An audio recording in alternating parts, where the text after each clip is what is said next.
Kak Yah. Ada anak. Sebatang kara.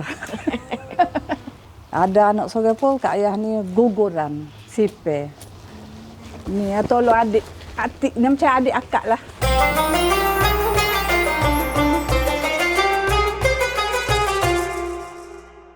Assalamualaikum. Waalaikumsalam. Abe Pride Legacy ni buat perniagaan apa ni? Boleh bawa kita tour ke?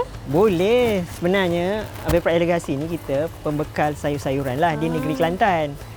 Cumanya kita ada buat bisnes lain juga. Okey. So kalau nak masuk, jom. Okey, jom. Di sini juga kita buat central kitchen untuk servis retok lah. Bagi usahawan-usahawan yang mungkin ada keinginan untuk buat produk sendiri, bolehlah datang ke Agri-Food Center di kilang retok kita. Jom saya nak tunjuk kat dalam dia apa yang menariknya kat dalam ni. Wah, ni tempat apa ni? Inilah tempat kita retot. Basically sini tempat kita proses untuk kita punya paste tu tahan lebih lama. Untuk yang produk kita buat menggunakan mesin retot ni adalah paste sambal penyet lah. Itu antara produk utama yang kita keluarkan untuk masa ni. Oh, ni ke cilinya?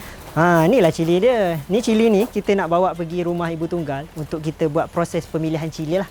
So jom kita pergi dekat rumah ibu tunggal ni.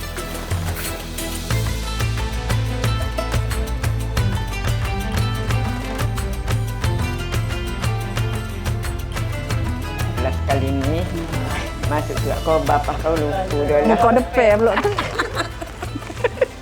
Muka depan. Satu kali ni berapa lama yang buat masa dia tu? Masa kalau pukul 11.30 siap pukul 4 ada dah. Dalam berapa ratus kotak gitulah. Kadang-kadang tu 70-80 kotak lah juga. Yang 100 lah kata sekali dengan ija kat. Kenapa Kak Yah dengan Kak Ma pilih tu terlibat dalam aktiviti ni? Dengan ladan ni. Sebab Sebab dia tanya Kak Yah, dia kata siapa ada boleh tolong sini. Ibu tunggal kata Kak Yah boleh tolong, Kak hidup saja Kak Yah boleh tolong. Dia tenok 2 orang kata tak apa kakak ipar Kak Yah ada. Kalau macam ni kan nak tengok apa rupa cili yang tak elok tu. Dia tak elok ada yang buruk, yang lembek, yang pecah-pecah. Ada Dia contoh. putih keluar contoh macam tu tak elok lah tu. Selalu kalau sekali buat dapat berapa ringgit? Dia bagi RM30 sehari. Dapatlah membantu. Bolehlah batu-batu bayar lauk lah. Okey, so tadi kita dah pilih cili kan dekat ibu tunggal tadi. So ni cili-cili yang kita pilih tadi. So sekarang kita nak buat sambal nyengat ataupun nama familiar dia kat sambal penyet. Cuma yang special dia hari ni kita buat sambal penyet lada solok. Okey. Apa dia punya bahan-bahan tu? So bahan-bahan dia tak banyak, very simple. Yang pertama kita kena ada cili lah. Kalau nak buat resipi ni kena ada cili lada solok ni lah. Alright. And then kita pakai cili Vietnam, cili merah Vietnam sebab nak bagi tambah dia punya rasa. And then kita ada pencukup rasa, kita ada garam, and then kita ada tomato. Kita bukan pilih tomato yang betul-betul oren, tapi kita pilih tomato yang baru-baru nak masak lah.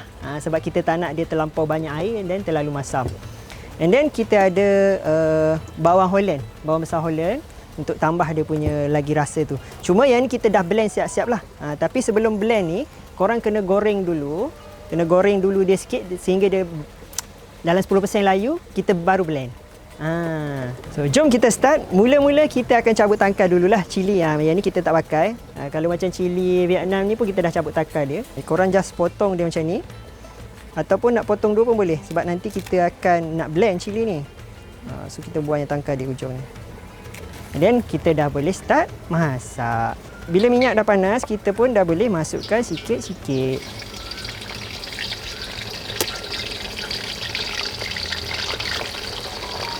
Masukkan semua sekali. Masukkan semua sekali. Sebab kita akan blend lepas ni. Kita just nak bagi dia layu sikit. Dia kalau nak tahu tu, warna hijau tu dia dah kurang sikit. Dia dah pucat, kita dah boleh angkat lah. So kita dah boleh angkat dia.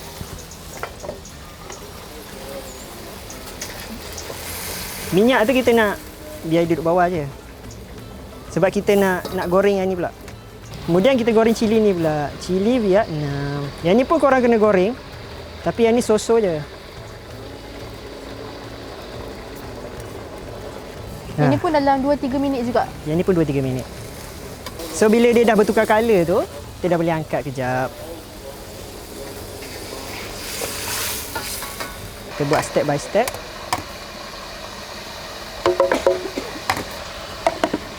Korang boleh tutup.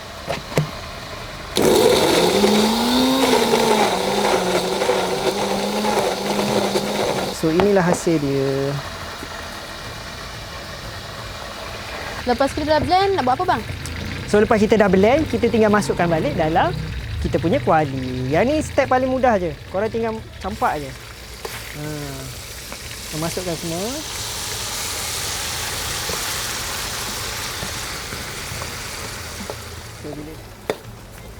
Yang ni memang sentiasa kena kacau ke? Betul. Kalau kita buat yang komersial punya, kita mesin kita selalu berpusing. Kalau yang buat manual macam ni, kena selalu kacau lah sikit. Lepas tu kita masukkan bawang Holland pula. Yang ni saya ambil dalam 3 senduk. Lepas tu kita masukkan pula tomato yang separa masak. Yang ni just untuk rasa sikit-sikit je masam dia. Alright. Yeah. So yang ni pun kita ambil dalam 3 senduk saja juga. Okey, yang ni kira dah siap dah ni? Ya, ni kira dah siap ni. Minyak dia dah pecah. Tinggal kita nak hidang je lah. Okay. So ready untuk berbuka puasa. Alright. So kalau yang suka banyak, boleh ambil banyak. Ataupun yang suka pedas sikit, korang just letak sikit lah.